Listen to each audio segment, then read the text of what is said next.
Now, this is the picture you're seeing is a Nigerian, of course, who used his pregnant wife for drug trafficking. And the woman was caught and was left in prison for multiple years. This is called shea nut. It comes from the shea tree and it takes between 20 to 50 years to produce fruit in large amount. Gentlemen, but I have been right on all the things I talk about when it comes to gold mining in Africa. Ghana's president's own brother has vindicated me on this. His name is Johndramanimahama, the CEO of Engineers and Planners Company in Ghana. In recent times, I've come to realize or understand that Ghanaian leaders, like their politicians, are mostly big-time investors.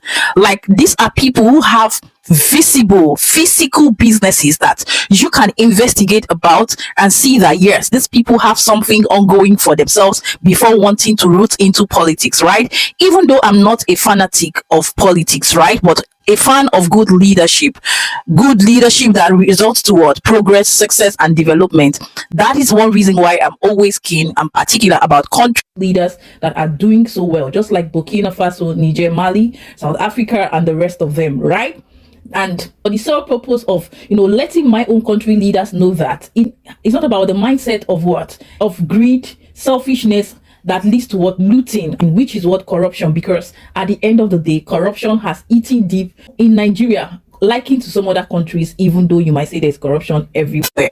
Today, and for the context of this video, let my emphasis or our flashlight be on the facts and grounds that Ghanaians as a people, as citizens, as leaders, are keen on investing and investing big time. And that's why they are top on the list of billionaires, not just in Africa, but in the world. Do your research. Just that they are silent operators, right? And with that being said, guys, there's a video I'm going to share here with us from my brother Cyrus, aka Tumtum Network, who made explicit of how well the president's brother has been into business and being a billionaire, like a billionaire. And I'm like, really? He spoke so well about his investment, how he's been able to secure huge sum of money from ECOWAS loan to invest big time in Ghana gold mining industry, right? And guys, this blew my mind. I'm like, really? So there are people like this in Ghana, and I wouldn't know. And Nigerians will be all over, running their mouth about Dangote, this, that. I know Nigerians got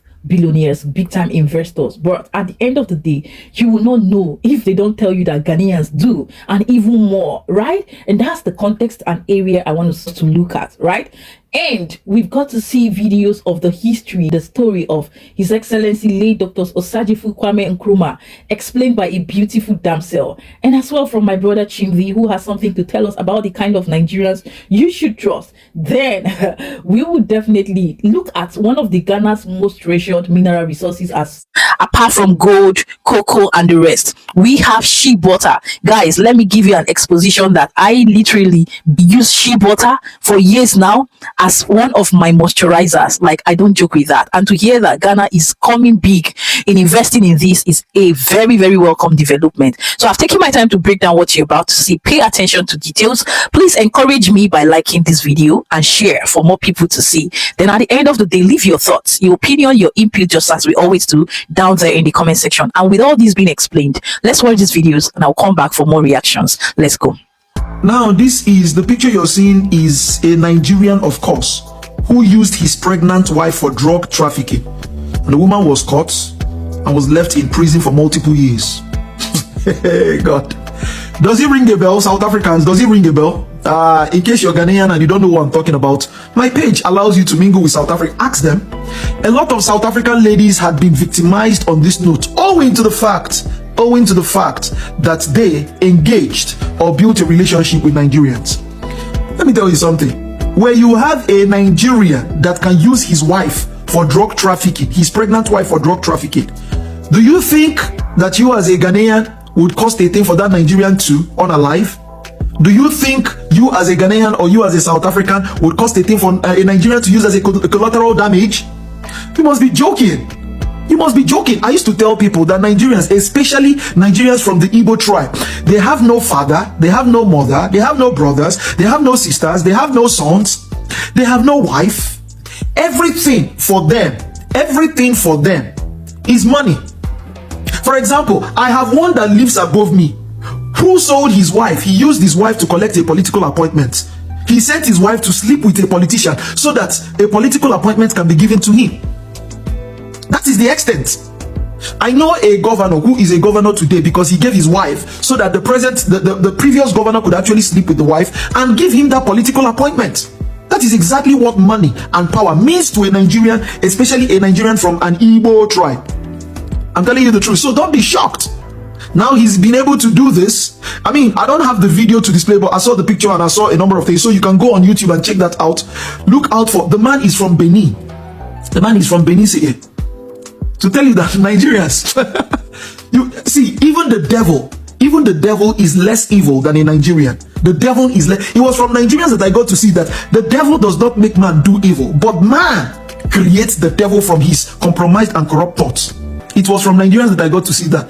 So in case you're trying to date a Nigerian without knowing the type of Nigerian to mingle with, you're a criminal, and eventually the thing will come back to it is only a criminal mind, because a lot of people have begun to say, oh, this innocent woman, oh, this innocent woman that was used by, let me tell you something.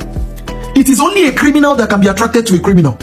As a woman, if you find a Nigerian that loves Nigerians fascinating to be with, maybe because of his vibe, because of his swag, you have criminality in you. And when such criminality comes back to haunt you, do not complain. A simple word is enough for a wise, but I'll keep on advising and sensitizing you people for the purpose of making or creating a safe environment. Thank you very much.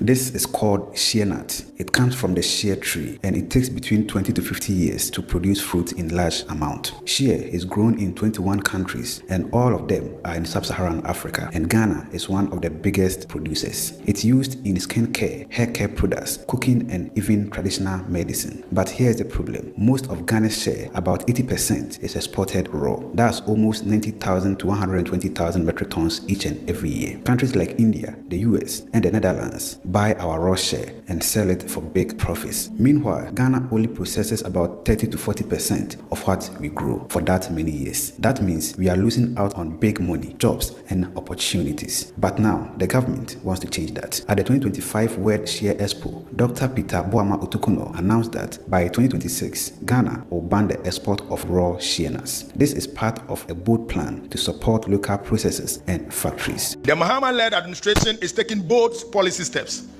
to correct structural imbalances in the sector. By 2026, the government will implement a phased ban on the export of raw shea nuts. The country wants to move from exporting raw materials to building rare value-added products right here in the country. Ghana must move from being a raw material exporter to a nation of value-added excellence. And Dr. Otukuno also said the policy will help local businesses grow and earn more in the international market. The government is also working to bring back the Bupe Shea Processing Factory to boost production right here in Ghana, because shea tree is not just a crop, it is a national resource. This ban will allow local processors to expand, build capacity, and create export-ready brands that capture higher earnings in the international markets. The shea tree, which takes up to 20 years to mature, are not a renewable firewood source. No. They are a strategic national resource. Keeping the shea tree is not negotiable. It's a necessity. And because of this, PIA, in partnership with Crop Research Institute, of Cocoa Research Institute of Ghana, shall in the coming months work to supply viable shea seedlings, to grow new plantations of shea trees, and to replace those that are lost through bushfires and other deforestation activities. We shall also be collaborating with GAPA and the Ghana Standard Authority to roll out enforceable national standards for both shea kernels and the shea butter, so that it will be acceptable on the international market. These standards will enable the Ghanaian products to meet the requirements of premium markets across Europe and the Western world. In addition, the Mahama government shall work to provide direct support for women cooperatives, youth entrepreneurs, research institutions, and processors in the value chain to enhance our production competitiveness. This policy could create jobs, support women in rural areas, and turn Ghana into a major shea butter exporter. But the question is, can Ghana finally take control of the shea industry? Gentlemen, but I have been right on all the things I talk about when it comes to gold mining in Africa. Ghana's president's own brother has vindicated me on this. His name is Johndramanimahama, the CEO of Engineers and Planners Company in Ghana. This company is Ghana's largest construction and mining company, fully owned by a Ghanaian. He has just acquired a $100 million loan from ECOWAS Bank to acquire the Black Volta Gold Project in Ghana's Upper West region. He is going to mine gold for the first time for himself in the area called Wa in the Upper West region. You see, his company has always been into mining, but he wasn't mining for himself. The mining industry in Ghana is structured such that the mining company itself may be running a few key areas or aspects of the whole mining process. The rest of it is given out on contracts to other companies to mine on behalf of the mining company. That's what engineers and planners used to do. They used to work on one of Ghana's largest mining companies called Newmont. They provided mine support services such as contract mining, where they brought in their machines to move the blasted gold ore from underground to the earth surface for processing. They also supplied earth moving equipment and also hauled road construction and maintenance and engaged sometimes in the mining infrastructure development itself. So ladies and gentlemen, ultimately, they were basically contracted to perform certain roles on site, and that was it. But this time, ladies and gentlemen, they are going to own the mines and then mine for themselves. And here is how I am right. I told you the investment needed for running a mining company anywhere in Africa. And those figures are the same figures being mentioned in this.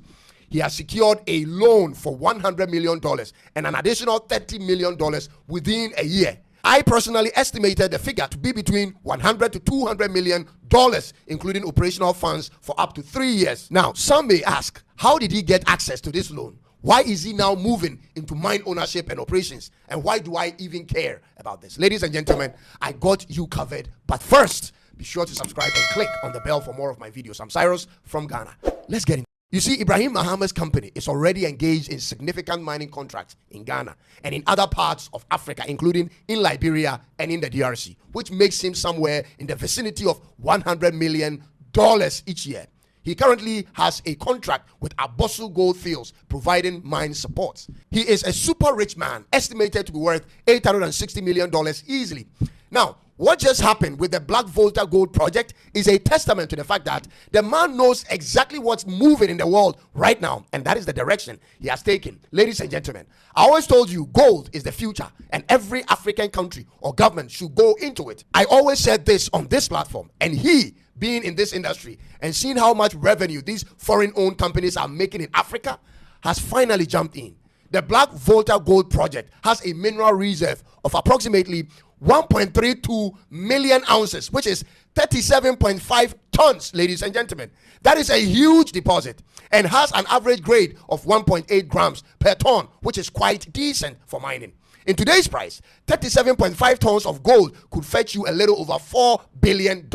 Now, here is why this is so important to me.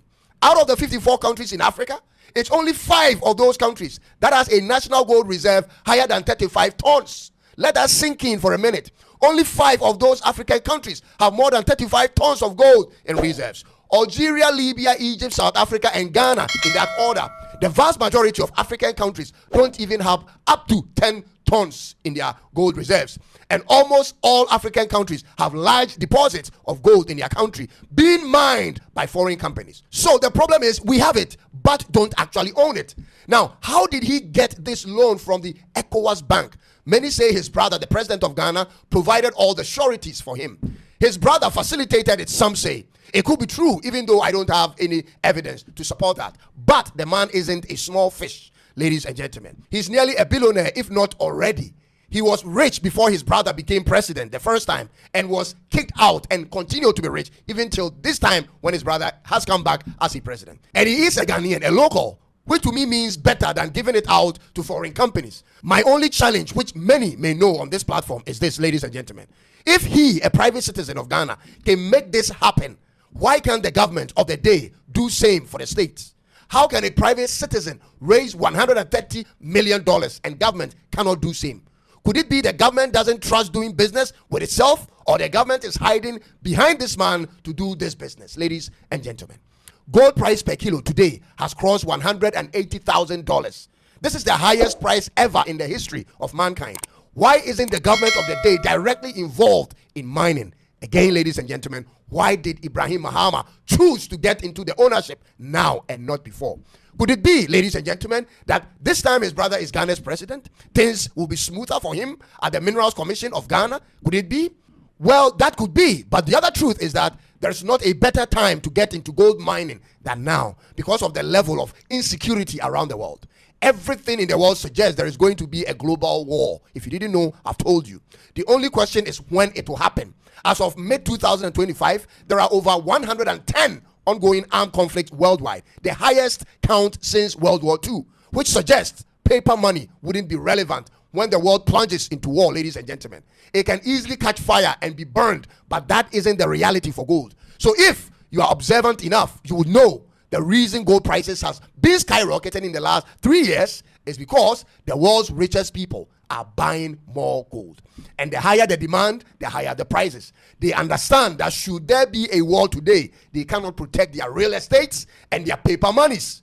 Those things will be directly hit and destroyed, but not the gold. The gold will remain. Therefore, world leaders are buying and the rich are buying even more. This makes sense to get into the business of gold mining now.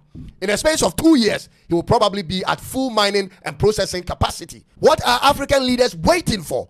They are the only leaders in the world who don't seem to take actions in preparation for what is about to happen to the world. They are just doing the same things they are used to. This is a problem moving forward. And finally, ladies and gentlemen, why do I even care about Ibrahim Mahama's projects? Well, it is because his business actions makes him seem much smarter than our politicians. He owns a construction company and a mining company. He owns a cement manufacturing company, and now he's going into mining gold for himself. He has scored 2 out of the 3 industries I've always preached about in Africa concerning African governments. Ladies and gentlemen, I preach state gold mining. I preach state construction company and state agribusiness. So far, he checks the box for 2 out of the 3. And guess what? While I did this research on this businessman, I also discovered he actually owns a farm. He owns 10,000 poultry bed farm and 10,000 hectares of oil palm farm. The man checks all the boxes. And found out the president was gone. No warning, just a calm voice on the radio saying Kwame Nkrumah is no longer in power. But how could this happen to a man who led Ghana to its independence in 1957, making Ghana the first sub-Saharan African country to break free from colonial rule? So what happened? Well, on the 24th of February 1966, while away on a diplomatic trip, the police and the military took control of Ghana. Today we're going to explore that, Ghana's first military coup, and how it reshaped Ghana's future. Let's talk about it. Before the coup, before the fear and the fallout, there was a dream. Kwame Nkrumah wasn't just Ghana's first prime minister or first president. He was the face of African liberation.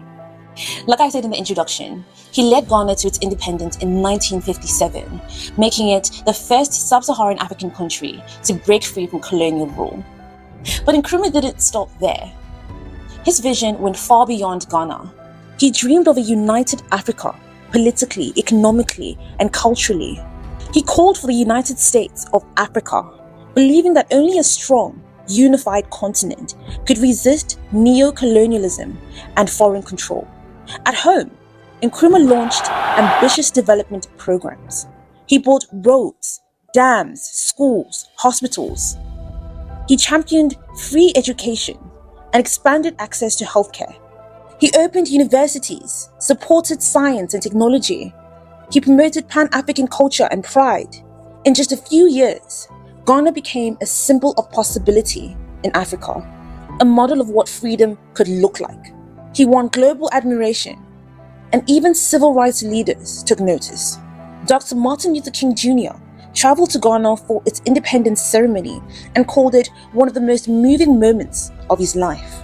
So what happened? By the early 1960s, cracks began to show. Nkrumah was not just seen as a liberator anymore. He was seen as a leader who could not tolerate any sort of dissent or opposition. He passed the Preventative Detention Act, which allowed his government to arrest anyone without trial. Opposition parties were banned. Judges, journalists, student leaders, and even former allies were silenced or jailed. By 1965, every seat in parliament was controlled by his party, the Convention People's Party, CPP. He declared Ghana a one-party state and himself president for life. The economy was struggling. Cocoa, Ghana's main export, had collapsed in price. His massive infrastructure projects had pushed the country deep into debt. Inflation soared, basic goods were hard to come by, and salaries were delayed. The people were frustrated. And then there was the military. Nkrumah created a new force, the Presidential Guard, better paid, better equipped, and more loyal to him than the regular army. Meanwhile, the Ghana Armed Forces were underfunded and sidelined. Morale dropped. Officers grew resentful. And inside those ranks, a plan was forming. The coup was not spontaneous. It was planned.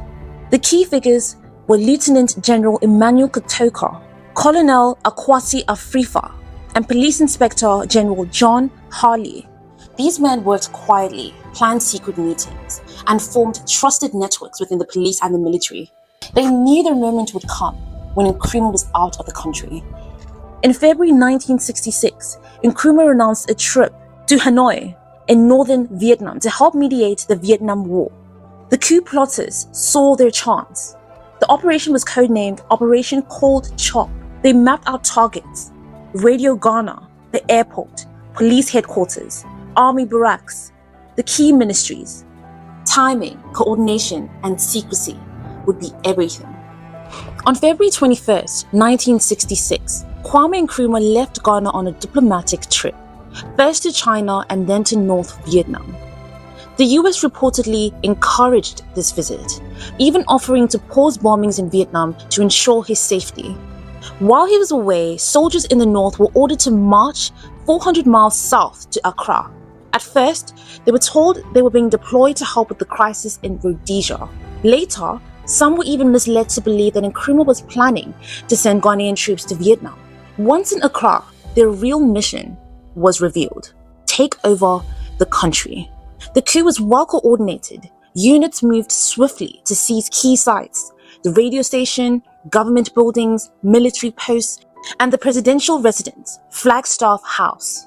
With the top army official out of the country, command fell to General Charles Bawa, who refused to support the coup. He was reportedly shot on the spot. At dawn on February 24th, Ghanaians heard this message over the radio: Kwame Nkrumah is no longer president. Resistance was strongest at the presidential compound, where the President Guard fought back. But when Colonel Kotoka threatened to bomb the residence, Faithia Nkrumah, the president's wife, urged the guards to surrender. By noon, the coup was complete. Ministers were arrested, the CPP was banned, and Nkrumah's government had fallen. Although some reports say that this was a bloodless coup and no lives were lost, there are some reports that claim that hundreds, if not thousands, fought and lost their lives. But we actually don't know. Thousands of miles away, Nkrumah was actually in Beijing when he heard the news. He was stunned. His aides were speechless. Without warning, the leader who had brought Ghana its independence was now overthrown by his own military. After the shock settled, Premier Zhou Enlai of China welcomed Nkrumah with respect and hospitality.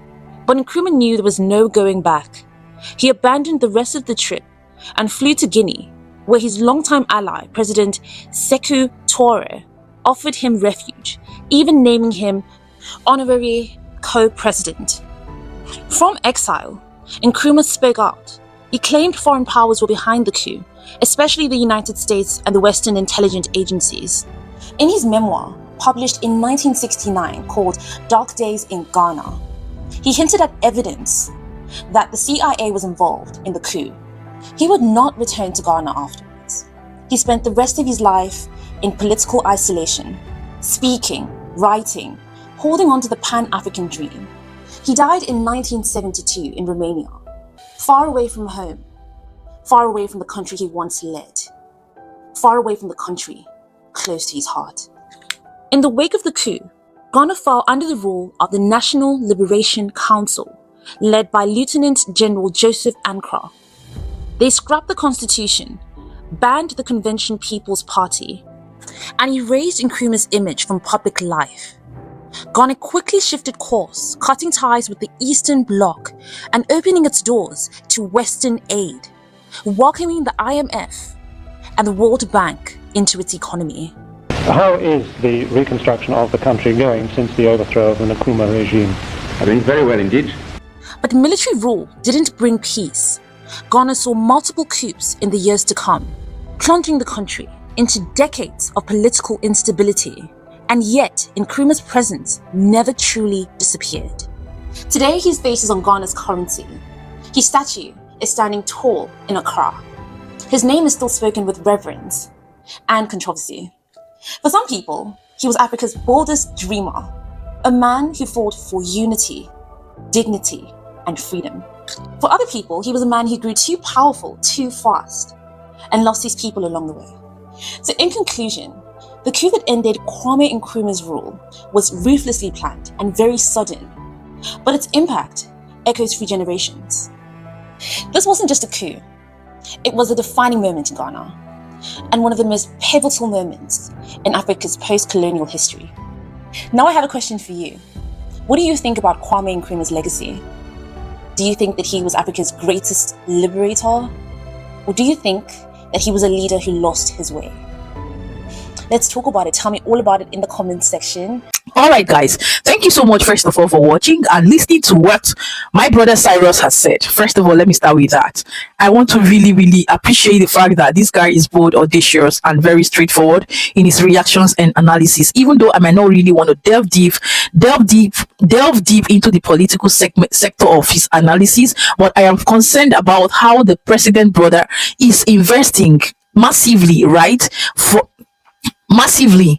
massively in the industry of gold. And I'm like, there are people that it will be in Nigeria that their brothers are there, right? At the end of the day, they will not even want to do anything. All they would want to do is sit down and be demanding money from their brother. Cut soap for me, give me money. Like, they will become a complete nuisance and pest on their brothers. But seeing that this guy has been into the system of investing big time, owning big massive companies, not just today, guys, blew my mind, let me not lie. And this is my first time hearing that there are men like this, which is even related to the president, and there is no arrogance, no pride, no whatsoever, no noise. Well done. I want to leave it at that while we talk more on the rest of the other context of this video in the comments. And moving on, listening to this beautiful young lady, elaborating and analyzing the history and the storyline of late Sir Osagyefo Kwame Nkrumah, of beloved memory of the motherland Ghana, the great motherland Ghana. Like she rightly asked, whom do you think he is to you? Leave it down in the comments, because for me, he will forever live as a blessed memory for his initiative, his idea and actions of Pan-Africanism. This sounds and resounds in my brain every single time I read of him or hear of him. I don't know about you, right? Because at the end of the day, we are all humans. Nobody is perfect. The room is open for us to make our mistakes, learn from them and improve, to do better and becoming the best version of ourselves, right? No cap. And on.